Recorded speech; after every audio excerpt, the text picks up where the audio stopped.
जय हिंद, वंदे मातरम।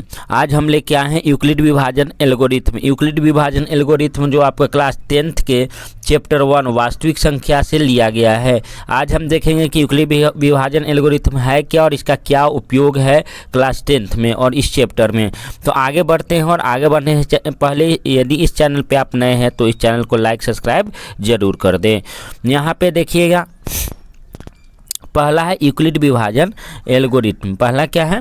यूक्लिड विभाजन एल्गोरिथम। तो यह होता क्या है? तो हम लोग बचपन से ये सब चीज़ को पढ़ते आ रहे हैं, लेकिन हमको यह चीज़ ध्यान में नहीं है कि इसका नाम क्या है। यूक्लिड विभाजन एल्गोरिथम है। यहाँ ध्यान दीजिएगा। अब एक भाग के सहायता से हम इसको समझते हैं। जैसे 4 में 18 से हम भाग दिए तो आंसर मेरा कितना आया? 4 चौका 16। और यह कितना आया? 8 में 6 गया 2 से। तो इसको हम लोग क्या कहेंगे?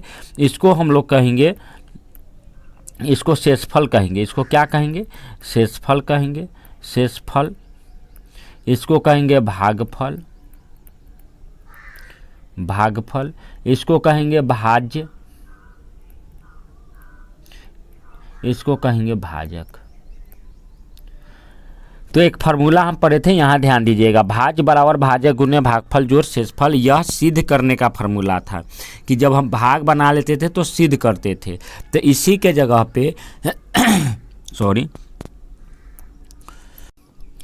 इसी के जगह पे यहाँ इस यूक्लिड विभाजन में क्या नाम दे दिया गया?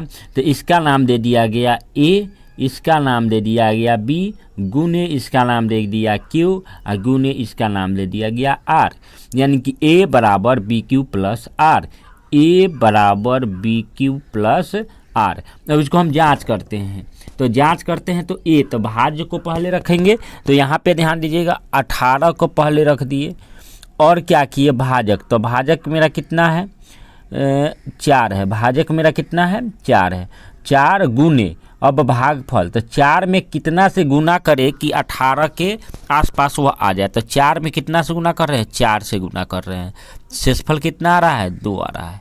यही नियम है। इसी नियम को आपको फॉलो करना है और इसी नियम का नाम हो गया यूक्लिड विभाजन एल्गोरिथम। इसी विभाजन का माने कि इसी जो रूल हम बनाए इसी का नाम क्या हो गया? यूक्लिड विभाजन एल्गोरिथम हो गया। यहाँ एक चीज़ देखने वाली बात है। यह देखने वाली कौन सी बात है? सो यहाँ ध्यान दीजिएगा। यहाँ पर जब 2 चीज़ लिया जाएगा, आपसे कहा जाएगा कि 18 और 4 का एचसीएफ निकाले यूक्लिड विभाजन एल्गोरिथम से। यानी कि यह एक विधि है क्या चीज़ निकालने का? एचसीएफ निकालने का, मौसा निकालने का, महत्तम समापवर्तक निकालने का। क्या है? यह एक विधि है जिसके सहायता से हम मौसा निकालते हैं। तो यहाँ पे हमेशा याद रखिएगा कि ए जो होता है वह बड़ा होता है बी से। यानी बड़ा वाला को ए मानना है और छोटा वाला को बी मानना है। इस चीज़ को आपको समझ में आ गया। फिर एगो नेक्स्ट जो बहुत इंपॉर्टेंट है, यहाँ ध्यान दीजिएगा, जो बहुत ही इंपॉर्टेंट है कि जो आर का वैल्यू होगा वह बड़ा होगा 0 से। देखिए यहाँ पे ये आर का जो वैल्यू है क्या है? यह 0 से बड़ा है, लेकिन छोटा किससे होगा? बी से होगा। छोटा किससे होगा? बी से होगा। इसको नाम दे दिया गया बी, इसका नाम दे दिया गया ई, इसका नाम दे दिया गया क्यू, इसका नाम दे दिया गया आर। तो यहाँ पे यह जो आर होगा वह बड़ा होगा किससे? 0 से। यानी यह 0 से बड़ा होगा, लेकिन छोटा किससे होगा? बी से होगा।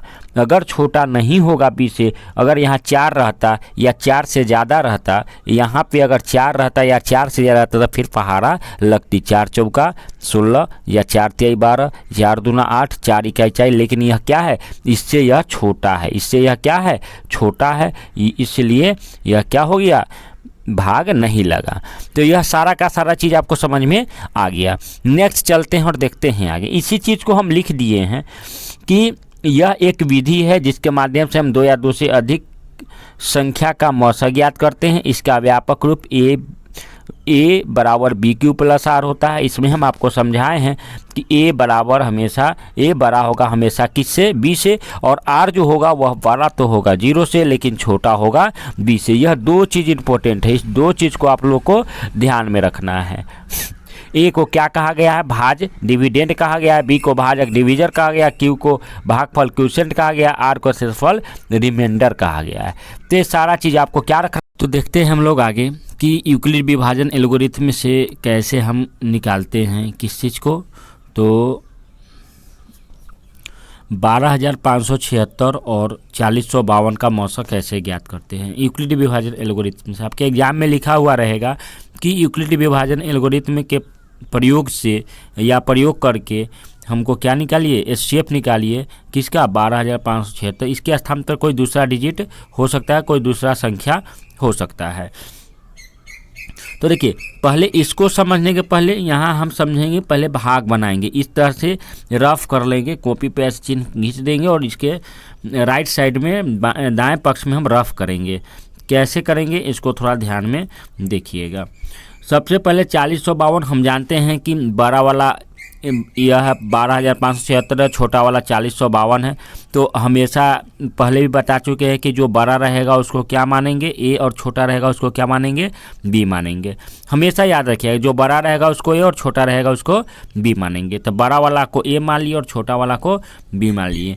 तो उसके पहले हम आपको बताए थे कि यहाँ जो रहता है उसको ए होता है और यहाँ जो रहता है वो बी होता है। यहाँ क्यू को लिख दो और जो रिमाइंडर आता है उसको शेषफल कहते हैं, आर कहते हैं। तो यह चीज़ आपको समझ में आ गया होगा। तो देखिए 40,052 है, तो यहाँ पे 40,052 में 4,000 में यहाँ 12,000 था, 4 तिहाई 12,000 और यानी 3 बार में लगेगा लगभग। तो 3 बार में लगाए तो कितना आ गया, 12,156 आ गया। घटाए तो कितना आ गया, 420 आ गया। फिर भाग लगाएंगे इसके ऊपर वाला संख्या से, इसी के ऊपर वाला संख्या से। तो ये 40,052 आ गया। फिर 9 बार में लगाए तो 3780 आया। फिर जब घटाए तो 272 आ गया। कितना आ गया, 272। फिर ऊपर वाला को लिख देंगे। फिर क्या करेंगे, ऊपर वाला को लिख देंगे और भाग लगाएंगे। फिर यही जब काम करते करते हमारा कहाँ तक आ गए, हम यहाँ 4 आ गए। 4 से 4 छक 24 और शेषफल क्या आ गया, 0। यानी कि जब रिमाइंडर r बराबर 0 आ गया तो इसके ऊपर वाला जो रहेगा मेरा बी, वही आंसर हो जाएगा। बी जो रहेगा वही हमारा क्या होगा, आंसर। लेकिन पहले यह चीज़ आप कर लीजिएगा, यह आपके एनसीईआरटी के उदाहरण प्रश्न से लिए गए हैं। एग्जाम्पल 1 है, प्रश्न उदाहरण संख्या 1 है, वहाँ से इसको लिया गया है। तो पहले इस चीज़ को आप कर लीजिएगा, पहले इस चीज़ को क्या कीजिएगा, आप कर लीजिएगा। तो यह बहुत ही फ़ायदेमंद होगा, गलती होने का चांस आपका कम रहेगा, क्योंकि इस चीज़ को करने में बहुत आसानी होती है। फिर इसी चीज़ को यहाँ सजा दिए, देखिए 12,576, सॉरी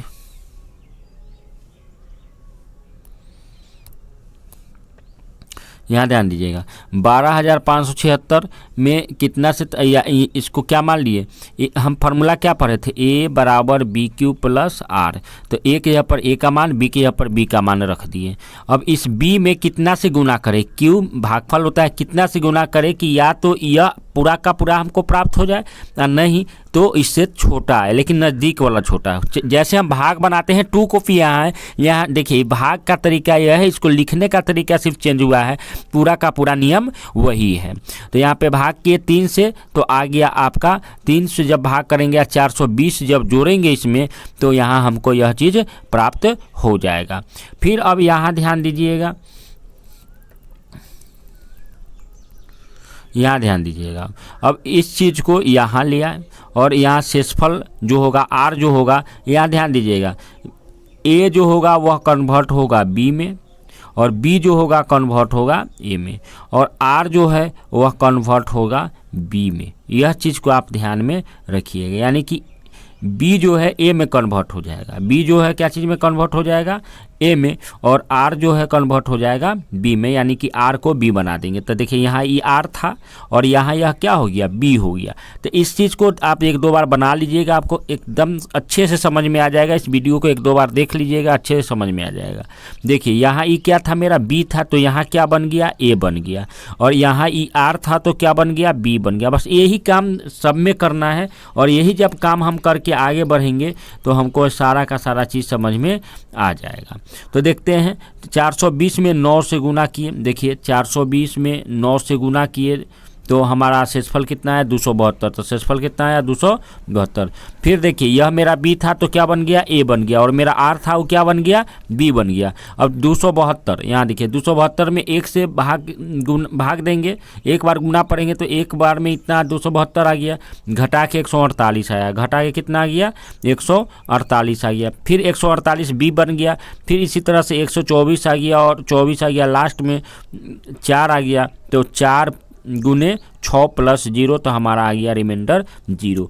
चूँकि यहाँ ध्यान दीजिएगा, चूँकि यहाँ भी चूँकि ये सब लिखना नहीं बोलिएगा, इसलिए यह सब बहुत इम्पोर्टेंट है। अतः 12,576 तथा 4052 का मौसा 4 होगा। इसको लिखने का एक और विधि बता देते हैं आपको, इसको लिखने का एक और विधि ऐसे है, ध्यान दीजिएगा 12,576, 4052 बराबर 4।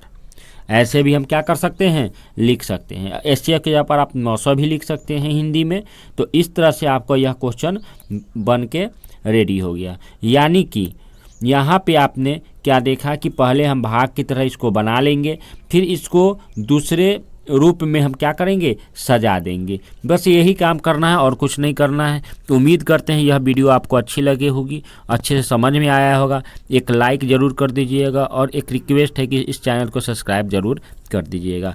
तो आज हम इतना ही, आगे जो वीडियो बनाएंगे उसमें लेके आएंगे हम अभाज्य गुणनखंड विधि। उसमें हम आपको बताएंगे कि अभाज्य गुणनखंड विधि से कैसे हम मौसों और लौसों निकाले जाते हैं। तो आज के लिए इतना।